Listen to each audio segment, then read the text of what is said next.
Salut à tous, j'espère que vous allez bien. Cette semaine, je vous donne mes 7 conseils pour trouver la motivation lorsqu'il fait froid en période hivernale. Il est clair que c'est un des moments de l'année où c'est le plus difficile d'aller rouler car les journées sont plus courtes, car il fait plus humide, car il fait plus froid, car on crame un peu les vélos. Aujourd'hui, je vais vous donner mes 7 conseils favoris pour trouver la motive. Allez, on passe à la suite de la vidéo tout de suite.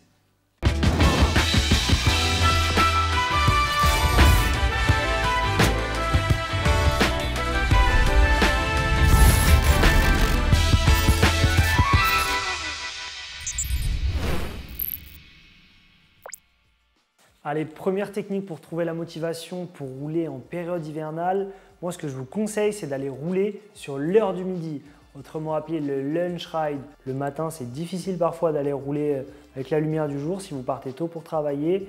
Le soir, c'est la même histoire. À partir de 17 h, il commence à faire bien sombre, bien nuit. Faire du lunch ride pendant l'hiver, c'est un des moments les plus propices pour trouver la motivation. Ça permet également de trouver des conditions météorologiques un petit peu plus clémentes, bon à part s'il pleut ou il neige toute la journée, mais sur des journées un peu plus classiques, on va dire que traditionnellement, la période du midi est une des périodes les plus chaudes, donc ça permet de trouver des conditions un petit peu plus clémentes, puis aussi d'aller rouler à un moment où les jauges d'énergie sont encore un peu élevées, parce que moi je sais que l'hiver, le matin, j'ai parfois un peu de mal à émerger et le soir, la fatigue tombe un petit peu plus vite. Voilà pour ce premier tip. N'hésitez pas à aller faire des petits lunch rides pour réaliser vos entraînements, pour aller rouler avec vos collègues ou tout simplement tourner un peu les pattes et prendre l'air.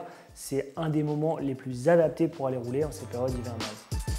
Bon, allez, deuxième technique du jour, moi c'est ma technique préférée, c'est utiliser son VTT pour réaliser des trajets pratiques.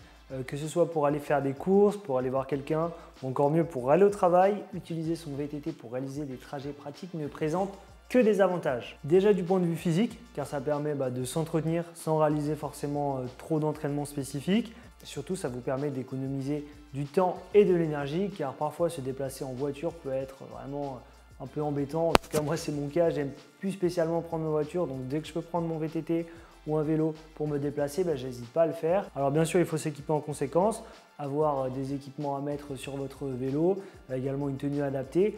Moi, ce que je vous conseille, si vous faites du commuting, c'est au trajet à aller de rouler au plus doucement possible, ou en tout cas à l'économie, pour garder de l'énergie en fonction de ce que vous avez à faire, surtout si vous allez au travail. Puis surtout, ça permet d'optimiser ces trajets, quoi. Il y a moins de sentiment de perte de temps. Au contraire, on profite mieux de ces journées de travail de cette façon. En tout cas, moi, j'ai adapté ce mode de transport, le commuting, le vélo taf, appelez-le comme vous voulez. Et voilà pour ce deuxième conseil. Ce que je trouve le plus efficace, je vous conseille de vous inscrire à un événement ou à une compétition.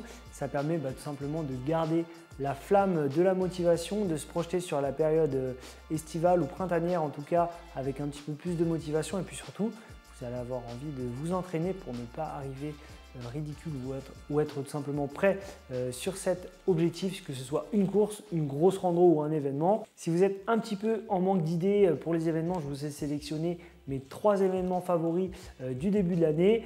L'événement le plus populaire et le plus sympa au niveau de l'ambiance selon moi, c'est les Passeports du Soleil.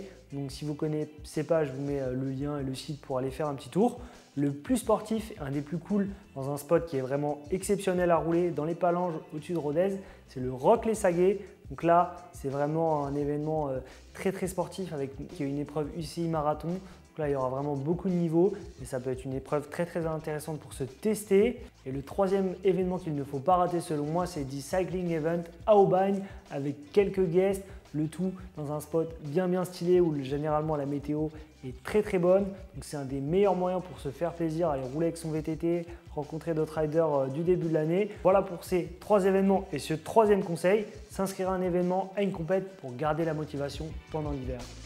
Le 4e conseil du jour, allez rouler en groupe. Bien sûr, c'est valable toute l'année, mais moi je vous conseille particulièrement de vous créer un rendez-vous hebdomadaire avec un groupe de potes pour garder de la motivation. De cette façon, dans votre groupe de potes, si un jour il y en a un qui est un petit peu moins motivé, à mon avis, vous ne manquerez pas de le faire sortir de chez lui, de lui mettre un bon petit coup de pied au derrière, histoire de le motiver. Et puis une fois que vous êtes ensemble, même si vous roulez un petit peu moins, que vous faites moins de distance, le fait d'être en groupe, de discuter, de passer des bons moments ensemble, clairement, ça donne plus envie de rouler et d'enchaîner un peu les kilomètres.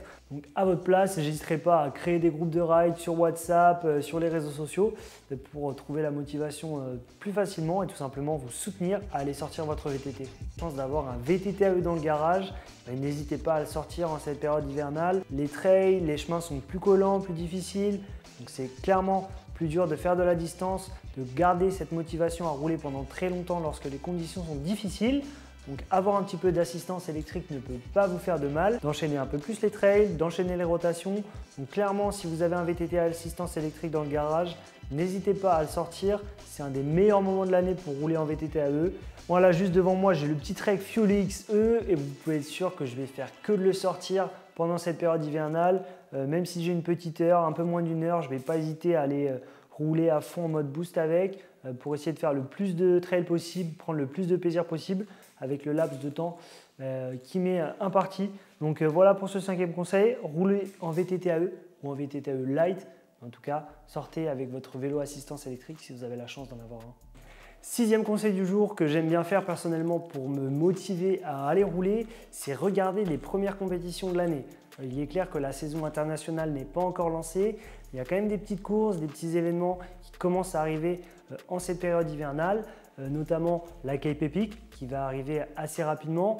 Donc c'est toujours intéressant de suivre les coureurs à cette période de l'année, tout simplement pour se donner envie d'aller rouler. Si vous êtes fan de route, vous pouvez aussi commencer à regarder un peu les courses sur route, même si ce n'est pas la même discipline, c'est toujours sympa d'avoir sa petite dose de compétition. Moi, personnellement, je n'hésite pas à me faire quelques courses, à regarder quand j'ai le temps, regarder des petits résumés. Attention quand même à ne pas trop se dégoûter parce que généralement les coureurs professionnels sont déjà bien affûtés et bien informés à cette période. Donc rassurez-vous en vous disant que ce sera votre cas, mais un peu plus tard dans l'année. Allez, 7e et dernier conseil du jour que moi personnellement j'aime bien appliquer toute l'année, mais qui est encore plus valable en cette période hivernale. N'hésitez pas à aller faire un petit tour sur vos réseaux sociaux, aller chercher un peu les comptes sympas qui vous enverront des images. Généralement, les pros n'hésitent pas à aller rouler en Afrique du Sud, en Nouvelle-Zélande pour aller chercher du soleil, de la chaleur, des conditions un peu plus sèches. Si vous avez du temps et des moyens, n'hésitez pas à faire de même et à vous envoler de l'autre côté du monde. Moi, je vais continuer à scroller sur mon téléphone. Voilà, c'est tout pour aujourd'hui. Cette petite vidéo touche à sa fin. J'espère que vous avez apprécié de découvrir nos 7 tips, nos 7 conseils pour trouver la motivation à aller rouler pendant l'hiver. Si vous aussi vous avez des petits conseils ou des petites techniques que vous utilisez pour vous motiver en période hivernale, n'hésitez pas à les mettre dans les commentaires. Si vous avez aimé, le petit like, vous pouvez également vous abonner. Et moi je vous dis à bientôt pour une prochaine vidéo. A plus, ciao ciao.